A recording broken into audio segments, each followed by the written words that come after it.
La chambre d'hôpital était silencieuse, à l'exception du léger bourdonnement du ventilateur au plafond et du bip lent du moniteur cardiaque. Un homme était allongé sur le lit, faible et pâle. Il s'appelait Daniel Cole, un homme d'affaires travailleur connu pour son honnêteté et sa gentillesse.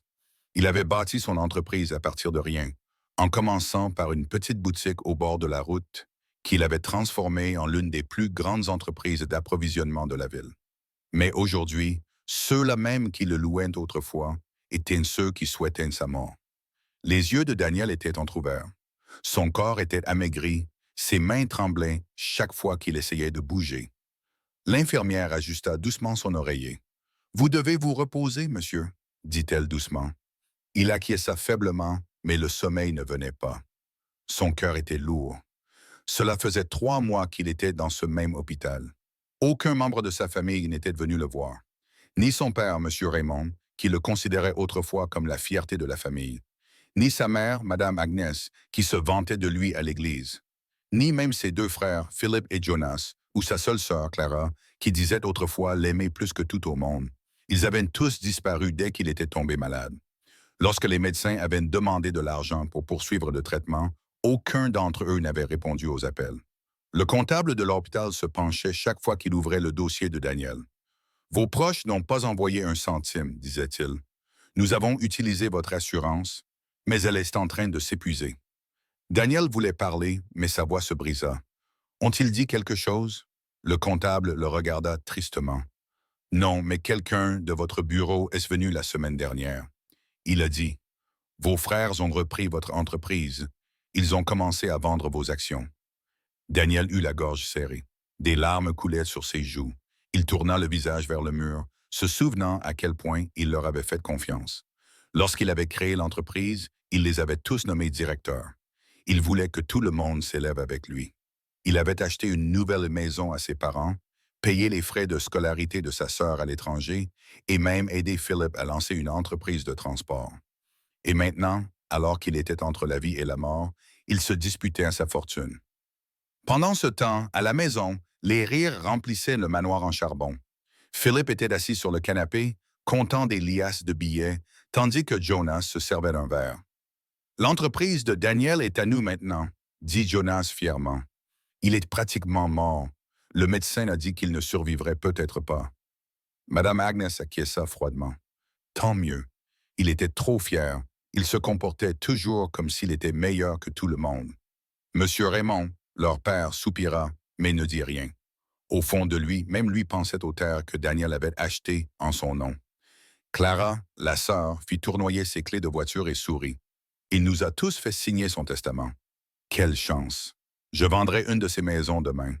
Ils rirent ensemble, buvant du vin pendant que leur fils et frère luttaient pour respirer dans un lit d'hôpital. À l'hôpital, Daniel regardait faiblement par la fenêtre alors que la pluie commençait à tomber. « C'est donc ainsi que l'amour familial prend fin, » murmura-t-il. « Quand tu as de l'argent, ils t'entourent. Quand tu tombes, ils disparaissent. » L'infirmière, Grace, se tenait tranquillement à ses côtés. Elle avait vu beaucoup de cas tristes, mais celui de Daniel lui brisait le cœur. « Ne pleurez pas, monsieur, » dit-elle doucement. « Dieu n'est pas endormi. Il se battra pour vous. » Daniel acquiesça lentement. « Si je vis, » dit-il à voix basse, « je ne retournerai jamais vers eux. » C'était un matin calme à l'hôpital. La lumière du soleil pénétrait faiblement par la fenêtre, se posant sur le visage pâle de Daniel. Il n'avait presque rien mangé depuis 2 jours. Ses forces l'abandonnaient, mais son esprit tenait bon. L'infirmière Grace entra et ajusta doucement sa perfusion. « Tout ira bien, monsieur, » dit-elle doucement, bien que sa voix tremblât. Daniel acquiesça faiblement. « Je veux juste la paix, Grace. Si je meurs aujourd'hui, je mourrai en sachant que j'ai tout donné à ma famille. » Grace sentit les larmes lui monter aux yeux. Elle ne comprenait pas comment toute une famille pouvait abandonner un homme qui les avait autrefois nourris. Elle arrangea sa couverture et sortit discrètement. Quelques minutes plus tard, la porte s'ouvrit à nouveau, non pas avec précaution, mais avec le bruit brutal des chaussures frappant le sol. 2 hommes entrèrent en riant. C'étaient Philippe et Jonas, les frères de Daniel. Tous deux avaient l'air fort, bien nourris et vêtus de vêtements neufs. Jonas portait une chaîne en or que Daniel s'était autrefois achetée. Les yeux de Daniel s'écarquillèrent légèrement. Ses lèvres bougèrent lentement. Vous êtes venu. Philippe sourit narquoisement. Vénus voir comment va le mort. Jonas éclata de rire. Tu as mauvaise mine, mon frère. Je t'ai presque pas reconnu. Avant, tu ressemblais à un roi. Maintenant, tu ressembles à un fantôme. Le cœur de Daniel se brisa à nouveau. Je pensais que vous étiez venu prendre de mes nouvelles, murmura-t-il. Philippe croisa les mains. Prendre de tes nouvelles. Non, nous voulions juste vérifier si tu respirais encore. Tu gaspilles ton argent ici, tu sais. Pourquoi ne pas simplement reposer en paix et nous épargner tout ce stress? Jonas ajouta. Ton entreprise se porte bien maintenant que tu n'es plus là. Nous avons vendu 2 de tes camions hier, à un bon prix, en plus. Daniel les regarda d'un air faible. Vous avez vendu mes camions? Philippe haussa les épaules. Bien sûr, tu ne les utilises pas, n'est-ce pas? Les yeux de Daniel se rempliront de larmes. Son corps tremblait, mais il ne pouvait plus parler. Philippe se pencha vers lui et murmura froidement. Quand tu mourras, nous nous occuperons de ton enterrement. Ne t'inquiète pas. Tu auras l'air riche dans ton cercueil. Jonas éclata de rire. Oui, mon frère, nous veillerons à ce que ta photo soit belle à côté de ta tombe. Daniel détourna le visage, des larmes silencieuses coulant sur ses joues. Il ne pouvait pas croire que ses propres frères puissent être aussi cruels. Après quelques minutes supplémentaires de moquerie, ils se levèrent pour partir. « Ne prenez pas la peine de nous appeler, » dit Philippe. « Vous serez bientôt partis de toute façon. » Ils sortirent en riant, leur voix résonnant dans le couloir de l'hôpital. Mais lorsqu'ils arrivèrent à la réception, leur ton changea. Le jeune médecin de garde, le docteur Kelvin, les salua poliment. « Bonjour, monsieur. Êtes-vous des proches du patient? » Philippe sourit faiblement. « Oui, nous sommes ses frères. Nous sommes juste venus le voir. » Le médecin acquiesça. Son état est stable, mais il a encore besoin de soins appropriés.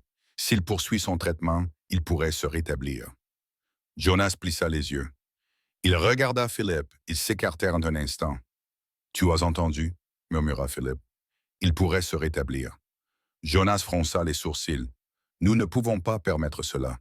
S'il revient, tout ce que nous avons pris sera perdu. » Ils se tournèrent vers le médecin. Leur visage était calme, mais leur cœur était malveillant. Philippe esquissa un sourire. « Docteur, nous apprécions vos soins. Nous craignons qu'il souffre trop. Ne pouvez-vous pas simplement l'aider à reposer en paix? » Le médecin cligna des yeux, perplexe. « Vous voulez dire soulager sa douleur? » Philippe se pencha vers lui. « Non, je veux dire y mettre fin discrètement. Nous nous occuperons de la facture. » Les yeux du médecin s'écarquillèrent. « Monsieur, ce n'est pas possible. C'est contraire à la loi. » Jonas rit amèrement. « Vous, les médecins, vous prétendez être des saints. Nous trouverons quelqu'un qui pourra le faire. » Ils déposèrent une petite enveloppe contenant de l'argent sur le comptoir et s'éloignèrent en riant comme des hommes qui venaient de remporter une victoire. L'infirmière qui les avait entendus resta figée derrière la porte. Ses mains tremblaient tandis qu'elle tenait le dossier de Daniel. Elle murmura « Mon Dieu, ne laissez pas cet homme mourir entre leurs mains. » Dans la salle, Daniel se tournait et se retournait, agité par la douleur, ignorant que ses propres frères venaient de demander sa mort. Le matin arriva doucement, avec le chant des oiseaux qui résonnait faiblement derrière les fenêtres de l'hôpital. Daniel était allongé sur son lit, immobile, les yeux fixés au plafond. La nuit avait été longue et douloureuse. Chaque respiration lui semblait plus difficile que la précédente. Il n'avait pas dormi, non pas à cause de sa maladie, mais à cause des paroles que ses frères lui avaient lancées la veille. Il entendait sans cesse la voix de Philippe dans sa tête. « Tu auras l'air riche dans ton cercueil. » Chaque fois qu'il s'en souvenait, son cœur se déchirait un peu plus. L'infirmière Grace entra discrètement avec son plateau de petit déjeuner. « Bonjour, monsieur, » dit-elle doucement. « Vous devriez essayer de manger quelque chose. » Daniel secoua lentement la tête. « Je n'ai pas d'appétit. Mon propre sang souhaite ma mort. Quelle nourriture pourrait remplir un cœur comme le mien? » Grace resta là, sans voix. Elle avait déjà vu des gens méchants, mais ce qu'elle voyait dans la famille de Daniel lui brisait profondément le cœur. Vers midi, la porte s'ouvrit à nouveau. Grace se retourna, s'attendant à voir le médecin. Mais à la place, 2 visages familiers entrèrent. C'étaient Madame Agnes Cole, la mère de Daniel, et Clara, sa seule sœur. Toutes 2 étaient bien habillées, portait des bijoux en or et un parfum qui embaumait la pièce. Les yeux de Daniel s'illuminèrent faiblement. Maman. Clara! Sa voix se brisa sous le coup de l'émotion. Vous êtes venus, mais leur visage racontait une autre histoire. Les lèvres de sa mère étaient pincées et les yeux de Clara reflétaient quelque chose qui s'apparentait au dégoût. Agnès s'approcha, ses talons claquant bruyamment sur le sol de l'hôpital. C'est donc ici que tu as gaspillé tout cet argent? Dit-elle froidement. Tu t'es allongé et tu as laissé l'hôpital engloutir tout ce pour quoi tu avais travaillé. Daniel cligna des yeux sous le choc. Maman, je suis malade. Je n'ai pas choisi cela. Clara croisa les bras et rit. Malade ou tu fais semblant? Tu as toujours voulu que les gens aient pitié de toi. Regarde-toi maintenant, le grand Daniel Cole, réduit à l'état de vieillard faible. Les larmes montèrent aux yeux de Daniel. Tu crois que c'est ce que je voulais? Je n'ai fait que vous aimer tous. Tout ce que j'ai construit, c'était pour cette famille. Agnès roula des yeux. Ne commence pas avec ces absurdités. Si tu nous aimais vraiment, tu n'aurais pas mis ton entreprise à ton nom seul. Tu voulais tout contrôler pour nous forcer à te supplier. Le cœur de Daniel se serra. Maman, je vous ai toutes faites actionnaires. Vous aviez des parts égales. J'ai juste gardé le nom de l'entreprise pour les formalités administratives. Mensonge, Agnès l'interrompit sèchement. Tu crois qu'on ne sait pas ce que tu as fait? Ton père me l'a dit. Tu voulais nous garder sous ton emprise pour toujours. Maintenant, regarde où ton orgueil t'a mené. Dans un lit d'hôpital. Ces mots étaient tranchants, cruels et froids. Chacun d'eux transperçait la poitrine de Daniel comme un couteau. Son corps affaibli tremblait. « Tu es ma mère », murmura-t-il dans la douleur. « Même si le monde entier se retournait contre moi, je pensais que toi, tu ne le ferais jamais. » Clara ricana. « Arrête de jouer les saints. Tu nous as toujours méprisés. Maintenant, tu n'es plus qu'un fardeau. Le médecin a dit que tu pourrais survivre, mais honnêtement, nous ne sommes pas prêts à vivre un autre drame. » Agnès acquiesça lentement. « Il a raison. Tu as assez souffert. Il est peut-être temps que tu te reposes pour toujours. » Daniel se figea. Il n'arrivait pas à croire ce qu'il entendait. Sa propre mère, la femme qui lui avait donné la vie, parlait de sa mort comme si c'était une faveur. Ils restèrent encore quelques minutes à faire semblant de discuter, mais leur ton était rempli de sarcasme et de rires étouffés. Lorsqu'ils se levèrent enfin pour partir, l'oreiller de Daniel était trempé de larmes.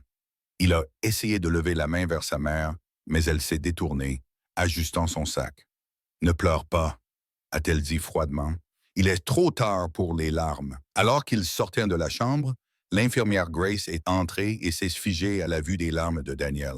« Que s'est-il passé? » a-t-elle demandé en se précipitant à ses côtés. Il a essayé de parler, mais sa voix s'est brisée. « Ils veulent ma mort. » Dans le couloir, Agnès et Clara rencontrèrent à nouveau le docteur Kelvin. Agnès sourit faiblement, la voix calme mais dangereuse. « Docteur, dit-elle, nous avons réfléchi. Mon fils souffre trop. Ne pouvez-vous pas lui donner quelque chose de fort pour qu'il dorme pour toujours? Ce sera mieux pour lui. » Le docteur Kelvin fronça les sourcils. « Madame, ce n'est pas possible. Il est en train de se rétablir. » Clara se pencha vers lui, le regard froid. « Se rétablir ?» murmura-t-elle. « Nous ne voulons pas qu'il se rétablisse. Faites-le discrètement. Nous vous paierons. » Le docteur recula, choqué. « C'est illégal. Je ne peux pas. » Agnès l'interrompit en jetant une enveloppe sur son bureau. « Réfléchissez-y, docteur. Vous vous épargnerez du stress. Personne ne le saura. » Ils se retournèrent tous les deux et s'éloignèrent en riant doucement, comme s'ils venaient de conclure une bonne affaire. Dans la salle, Daniel murmura pour lui-même. Même la mort serait plus douce que cela. La nuit s'installa lentement sur l'hôpital. Les couloirs étaient calmes et l'odeur de l'antiseptique emplissait l'air. Daniel était allongé, immobile, les yeux mi-clos, fixant le plafond d'un regard vide. Son corps était faible, mais son esprit refusait de se reposer. Il ne s'était jamais senti aussi seul de toute sa vie. La famille qu'il avait autrefois aimée de tout son cœur souhaitait désormais sa mort. Ses frères se moquaient de lui. Les paroles de sa mère résonnaient encore dans sa tête. « Il est peut-être temps que tu te reposes pour toujours. » Chaque fois qu'il s'en souvenait, une larme silencieuse coulait sur sa joue. L'infirmière Grace entra doucement, tenant ses médicaments du soir. « C'est l'heure de prendre vos médicaments, dit-elle gentiment. » Elle remarqua ses larmes et soupira profondément. Ils t'ont encore fait du mal? Daniel ne répondit pas tout de suite. Il tourna lentement la tête vers elle et murmura. Grace, je leur ai tout donné. Ma famille veut ma mort. Grace déglutit péniblement, luttant contre ses propres larmes. Je sais, monsieur. J'ai entendu une partie de ce que vos frères ont dit hier. J'ai aussi vu la façon dont votre mère s'est adressée aux médecins aujourd'hui. Ils sont sans cœur. Daniel ferma les yeux. Qu'ai-je fait pour mériter cela? Tu étais trop gentil, dit-elle doucement. Elle s'assit un moment à son chevet, lui essuyant doucement le front avec un linge humide. Daniel respirait faiblement. Les machines à côté de lui émettaient des bips lents, lui rappelant qu'il se battait encore. Après un long silence, Grace se leva et se dirigea vers le petit tiroir près du mur. Elle en sortit un petit enregistreur vocal. Il était là depuis des semaines. Elle l'avait placé en secret après avoir vu que personne ne se souciait de Daniel. Quelque chose lui disait que son histoire aurait besoin d'être prouvée un jour. Elle appuya sur « Play » et Daniel l'entendit. Les voix de Philippe et Jonas de la veille. La voix de Philippe. « Quand tu mourras, nous nous occuperons de ton enterrement comme il se doit. Tu auras l'air riche dans ton cercueil. Jonas, nous veillerons à ce que ta photo soit bien placée à côté de ta tombe. » Les yeux de Daniel s'écarquillèrent. Il pouvait à peine respirer.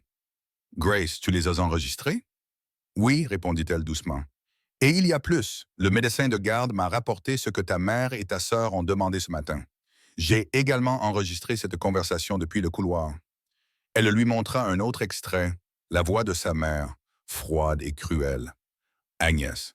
Docteur, vous ne pouvez pas lui donner quelque chose de fort pour qu'il dorme pour toujours?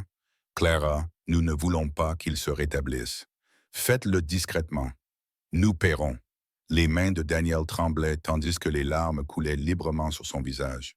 « Ma propre mère, murmura-t-il, mon propre sang. » Grace posa doucement sa main sur la sienne. « Monsieur, vous devez rester en vie.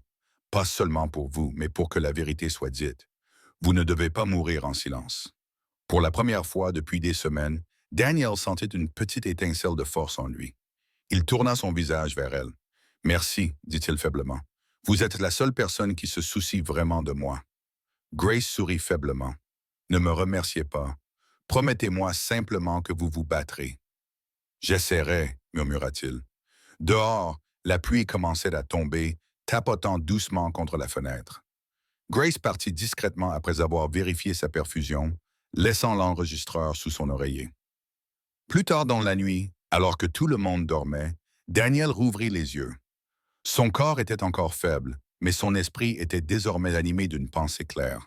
« Je dois vivre, je dois les dénoncer. » Pendant ce temps, dans un autre quartier de la ville, sa famille était réunie chez lui, riant en se partageant ses biens. Philippe leva un verre de vin en l'honneur de Daniel et dit avec un sourire narquois, « Que son âme repose enfin en paix. » Ils rirent tous, mais aucun d'entre eux ne savait que l'homme dont ils voulaient la mort reprenait lentement des forces pour se relever, et que la preuve qui détruirait tout ce qu'ils avaient volé se trouvait dans la chambre d'hôpital. Daniel murmura doucement dans l'obscurité, « Ils m'ont laissé pour mort, mais je me relèverai. » Et pour la première fois depuis des mois, il s'endormit avec un petit espoir constant dans son cœur. Le lendemain matin, la douce lumière de l'aube s'infiltra dans la chambre d'hôpital de Daniel. Le monde extérieur se réveillait lentement, mais à l'intérieur de la chambre, la vie de Daniel était toujours figée entre la douleur et la patience. Il n'avait pratiquement pas parlé depuis que l'infirmière de nuit, Grace, lui avait montré les enregistrements. Chaque mot de sa famille résonnait encore dans son esprit, comme une blessure qui refusait de guérir. Ce matin-là, la porte s'ouvrit doucement et un homme en costume sombre entra, portant une mallette en cuir marron. Il était grand, calme et avait l'air sérieux. Daniel cligna des yeux, surpris. « Monsieur Lawson, murmura-t-il faiblement. « Vous êtes venu? »« Oui, répondit l'homme doucement en s'approchant du lit. « Je suis venu dès que j'ai reçu votre message. Grace m'a tout raconté. Je n'arrive pas à croire que votre famille ait pu faire une chose pareille. » Monsieur Lawson était l'avocat de longue date de Daniel et la seule personne qui comprenait vraiment à quel point Daniel s'était sacrifié pour sa famille. Il s'occupait des documents commerciaux de Daniel depuis des années. Le voir ainsi, pâle, faible et trahi, lui brisait le cœur. La voix de Daniel tremblait lorsqu'il parla. Lawson, je leur faisais confiance. Ma propre famille. Ils veulent ma mort pour de l'argent. Je veux tout reprendre discrètement. L'avocat acquiesça lentement. Nous pouvons le faire, monsieur. Mais vous devez rester calme et en vie. C'est le plus important pour l'instant. Je m'occupe du reste. Il s'assit à côté du lit, ouvrit sa maillette et en sortit quelques documents. Avant votre maladie, toutes les décisions de l'entreprise nécessitaient votre signature. Mais comme vos frères ont falsifié certains documents, ils pensent peut-être avoir pris le contrôle. Je vais geler les comptes et transférer la propriété principale à votre nom. Mais nous avons besoin de témoins. Les yeux faibles de Daniel s'illuminèrent. Des témoins, oui. L'infirmière Grace et le médecin qui ont refusé leur pot de vin signeront des déclarations. Nous utiliserons également ces enregistrements. Une fois que nous serons prêts, je rendrai discrètement visite à votre famille. Daniel sourit faiblement pour la première fois depuis longtemps. Lawson, vous avez toujours été comme un frère pour moi. Ne les laissez pas s'en tirer comme ça. L'avocat posa une main rassurante sur son épaule. Je ne les laisserai pas faire. Ils pensent que vous êtes mourant, mais ils vont bientôt se rendre compte que vous êtes plus fort que jamais. À l'extérieur de l'hôpital, la vie de la famille Cole était tout autre. La grande maison construite par Daniel ressemblait désormais à un lieu de villégiature. De la musique y était jouée presque tous les soirs. Clara publiait des photos d'elle-même en voyage à Dubaï et à Londres, accompagnée de la légende « Je vis ma meilleure vie ». Philip acheta de nouvelles voitures et commença à porter des costumes, prétendant être le nouveau PDG de la société de Daniel. Jonas gaspillait son argent en boissons et en fêtes. Monsieur Raymond et Madame Agnes, fiers de leur faux contrôle, recommencèrent à assister aux réunions communautaires, se vantant que leur entreprise familiale était en plein essor. Personne ne mentionnait Daniel. Pour eux, il était déjà parti. Mais à l'intérieur de l'hôpital, Daniel et M. Lawson réécrivaient tranquillement l'histoire. Chaque soir, l'avocat revenait avec de nouvelles informations. Il avait gelé tous les principaux comptes de l'entreprise et bloqué plusieurs transferts de propriété. Ils vont bientôt s'en apercevoir, dit Lawson un soir, avec un léger sourire. Ils penseront qu'il s'agit d'une erreur du système. Qu'ils le pensent. C'est moi qui leur rendrai visite bientôt. Daniel semblait faible, mais ses yeux brillaient à nouveau. Qu'ils rient. Leur rire se transformera bientôt en silence. 3 jours plus tard, M. Lawson arriva au manoir familial. Il portait son habituel costume sombre, calme et poli. Le gardien le reconnut et le laissa entrer. À l'intérieur, la famille était assise à la table à manger, savourant son petit déjeuner comme des rois. Madame Agnès leva les yeux paresseusement. « Oh, l'avocate de Daniel, qu'est-ce qui vous amène ici? Ne me dites pas que l'hôpital a besoin de plus d'argent. Nous avons déjà fait assez. » Lawson sourit faiblement. « Je ne suis pas ici pour l'argent, madame. Je suis ici pour vous donner des nouvelles de Daniel. » Philip éclata de rire. « Des nouvelles? Vous voulez dire la date de ses funérailles? Est-il enfin mort? » Clara éclata de rire, et même Jonas ne put cacher son sourire narquois. L'expression de M. Lawson resta impassible. « Non, dit-il calmement. Daniel est vivant et en assez bonne santé pour prendre des décisions importantes. Il m'a demandé de vous transmettre un message à tous. » Madame Agnès fronça les sourcils. « Quel message? » L'avocat posa sa maillette sur la table, d'un ton assuré. « Il m'a dit de vous dire que la maison dans laquelle vous mangez, la société pour laquelle vous vous battez et les comptes sur lesquels vous dépensez ne vous appartiennent plus. » Les rires dans la pièce s'éteignirent lentement. Le silence envahit la pièce.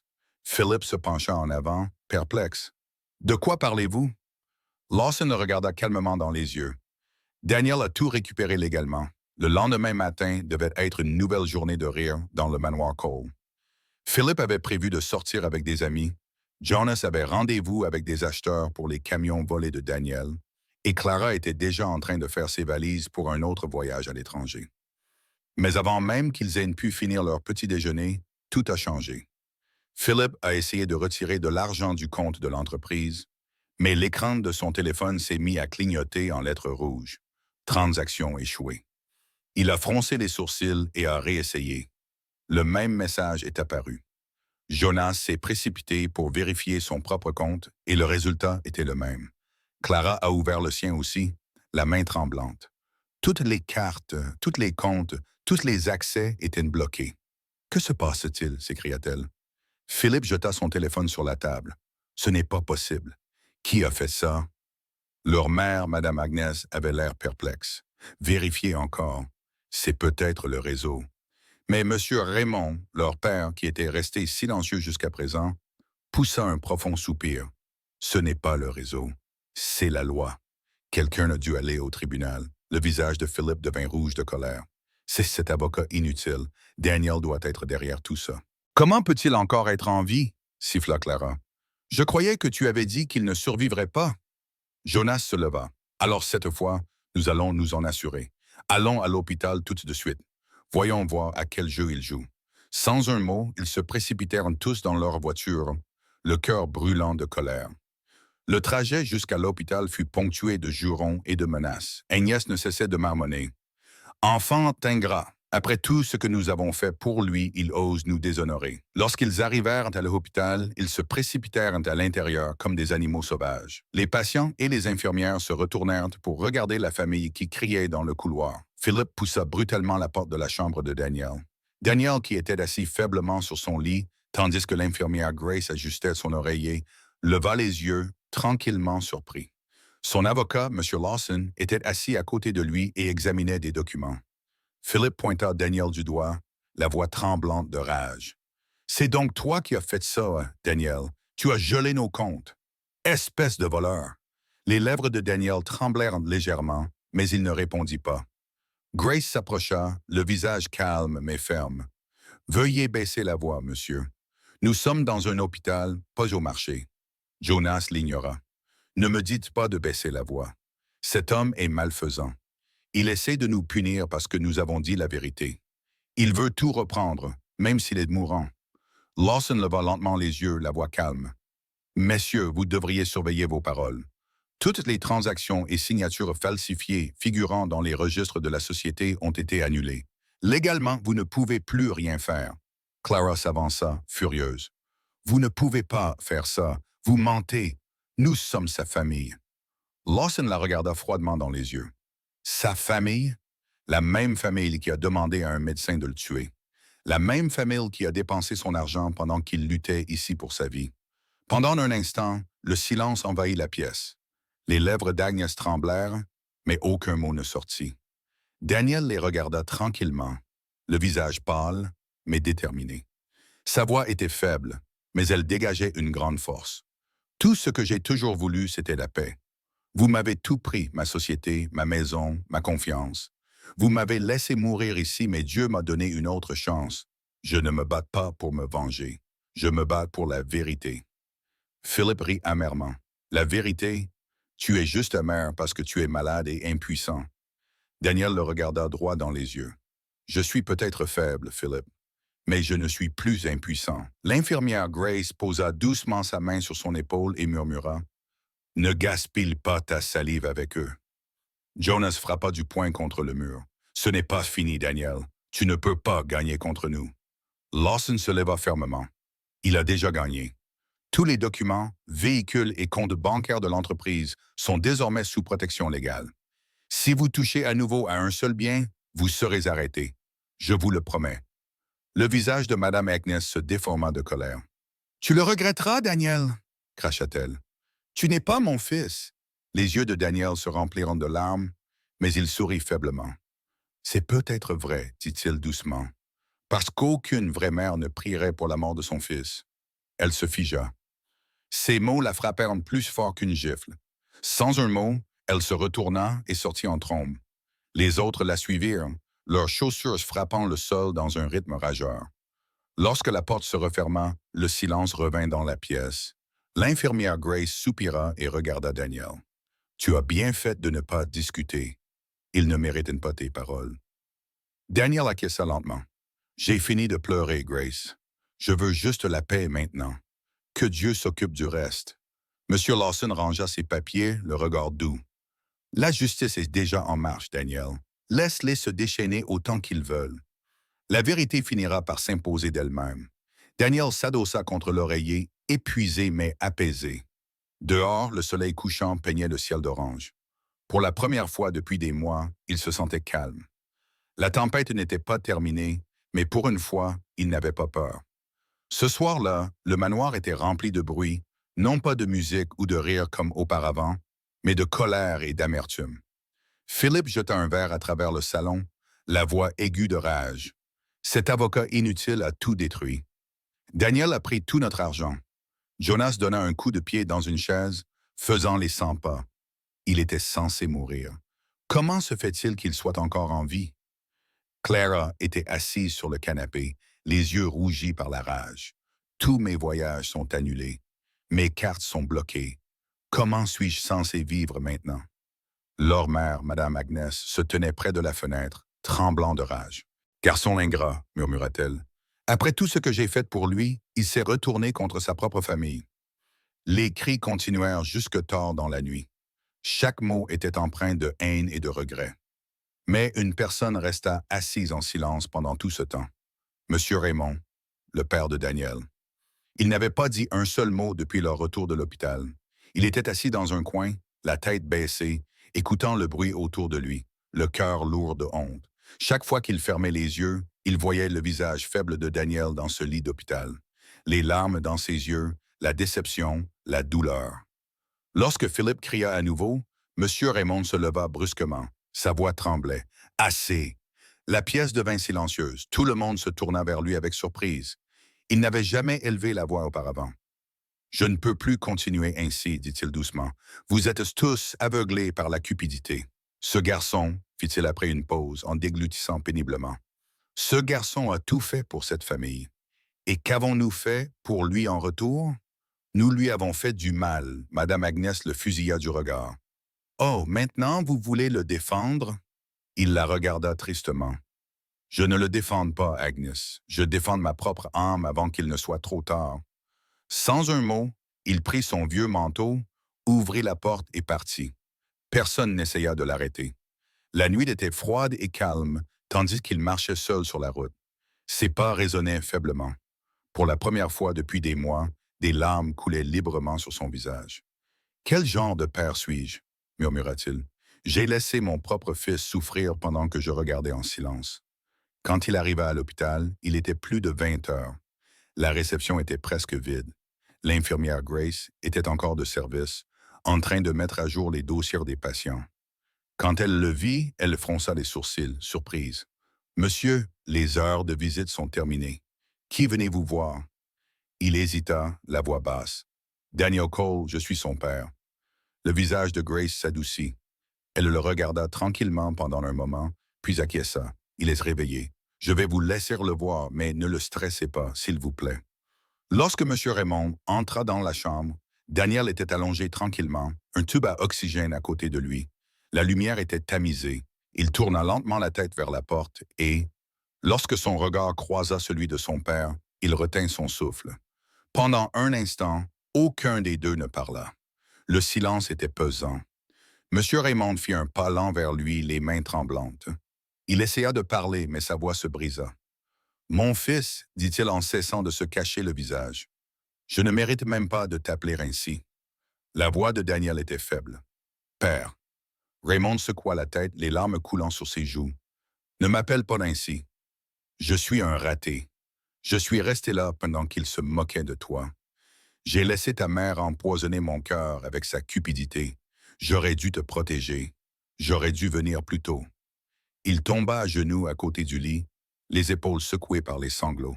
« Pardonne-moi, Daniel. Pardonne-moi, je t'en supplie. J'étais aveuglé par l'argent. J'ai oublié ce que signifie l'amour. » Daniel l'observait en silence.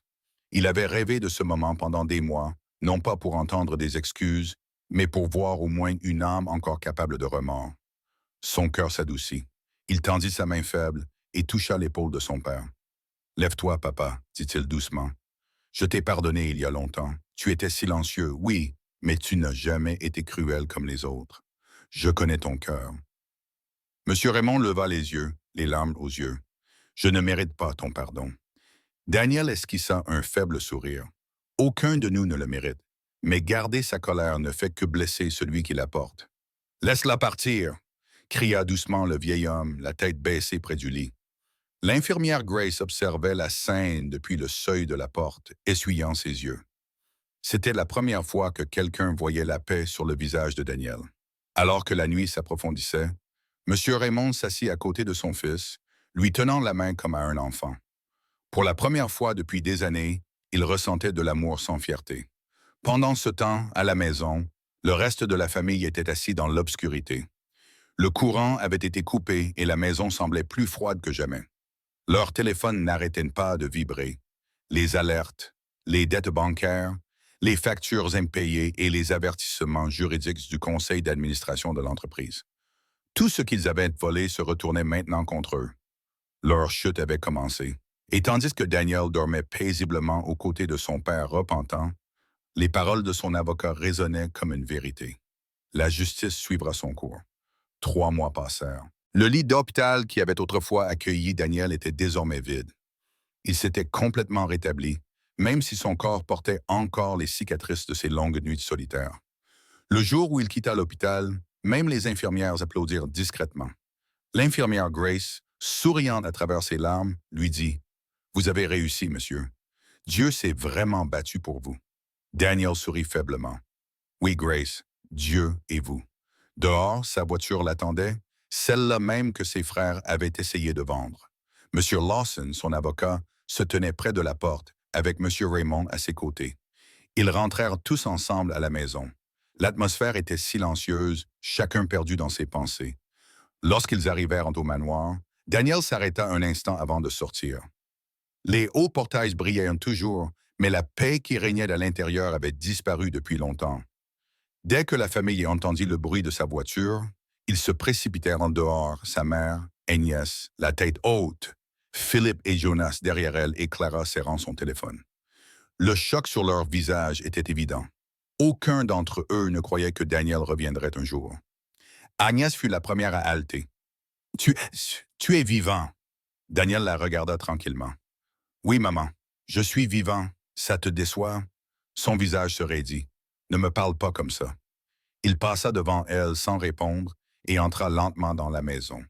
Tout était comme il l'avait laissé, sauf le vide qu'il ressentait désormais à l'intérieur. Le salon, autrefois rempli d'amour, sentait désormais la trahison. Philippe cria derrière lui. « Qu'est-ce qui te donne le droit de revenir ici après avoir gelé nos comptes? » Daniel se retourna lentement, la voix calme mais ferme. « C'est ma maison, c'est ma sueur qui a construit ces murs. C'est mes mains qui ont payé chaque pierre. Et vous tous, vous me dites,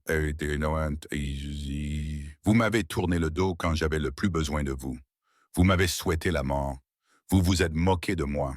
Vous avez même essayé de mettre fin à mes jours par l'intermédiaire du médecin. » Jonah ricana. « Et alors? Tu penses que parce que tu es en vie maintenant, tu peux nous donner des ordres? » Dana le regarda droit dans les yeux. « Non, mais je peux te dire une chose. Tu ne vivras plus à mes crochets. » La voix de Clara tremblait de fierté. « Nous n'avons pas besoin de toi. Nous pouvons survivre sans toi. » Daniel sourit faiblement. « Alors allez-y, prouvez-le. » Il appela les gardes. « Faites leur bagage, dit-il calmement. Tout ce qui leur appartient. Vêtements, chaussures, sacs. Emmenez-les dans la petite maison que j'ai construite pour eux il y a des années. C'est là qu'ils resteront désormais. » Les yeux d'Agnès s'écarquillèrent. « Tu chasses ta propre mère. » Daniel la regarda tristement. « Tu as cessé d'être une mère le jour où tu as demandé à un médecin de tuer ton fils. » Pour la première fois, le silence envahit la cour. Même Philippe et Jonas baissèrent les yeux, incapables de soutenir son regard. M. Raymond, qui se tenait tranquillement à côté de Daniel, tenta de prendre la parole. « Mon fils, tu devrais peut-être les laisser rester pour l'instant. » Daniel se tourna vers lui avec douceur. « Non, père, tu ne pars pas. Tu restes avec moi. Je sais ce qu'ils te feront si tu pars avec eux. » Les yeux du vieil homme se remplirent de larmes. « Merci, Daniel. » Agnès siffla. « Tu crois qu'on s'en soucie? On n'a pas besoin de ta pitié. » Mais tout le monde pouvait entendre l'amertume dans sa voix. La fierté pesait lourdement sur eux tous. Aucun d'entre eux ne pouvait se résoudre à dire pardon. Les gardes emportèrent leur bagage. Clara marmonna avec colère entre ses dents, tandis que Jonas jurait doucement.